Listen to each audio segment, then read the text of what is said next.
to. Let's go to Russell in Star, Idaho on KIDO Talk Radio. Russell, good morning. Good morning, Kevin. You had a caller earlier that said with the debate, the town hall with Samantha Guthrie, what was that woman splaining? And your response was, I'll leave that to you.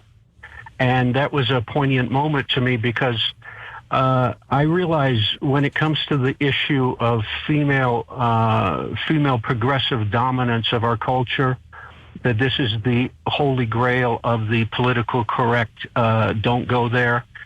And I just want to tell you that Samantha Guthrie and what I saw happening at the beginning of that debate was absolutely shameful. I mean, just shame was just pouring out of the screen.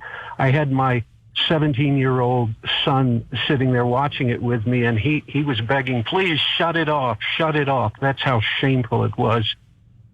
I mean, look, somebody's going to have to stand up and start to breach the no-go zone of progressive dominance of females in our culture. That's what the Hillary Clinton and the Kamala Harris is all about. It's all about getting a female in there. And look, this is not good. This is not healthy. For us who are Christians and understand the design of God, we're not happy with what we see going on in our progressive culture. I mean, I raised my family without television. I married an East European woman because I wanted a traditional woman, and I didn't want to compete with a female. I wanted to love a female and have her respect her husband as God designed it. There was no respect to our president from her. It was pure disrespect. And this is not healthy for us.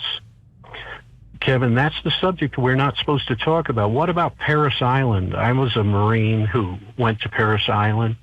They're going to do away with Parris Island to have co-ed boot camps in the Marine Corps? This is insanity. This subject needs to be brought back publicly. It's the holy grail of political correct subject, female dominance, progressive dominance of our culture. That's what I have to say. Russell, we've been talking about that for years. Really? All right. I'd be happy to hear more.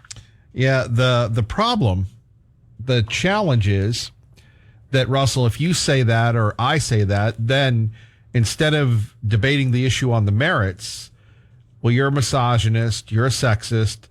There was a book 10, maybe even 20 years ago called The War on Boys.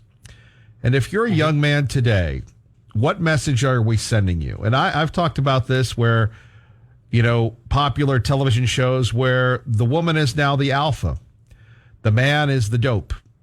And that's the way it's going, unfortunately. And where now women beat up men and all these sorts of things. And I think that's a very dangerous message to be sending out to folks.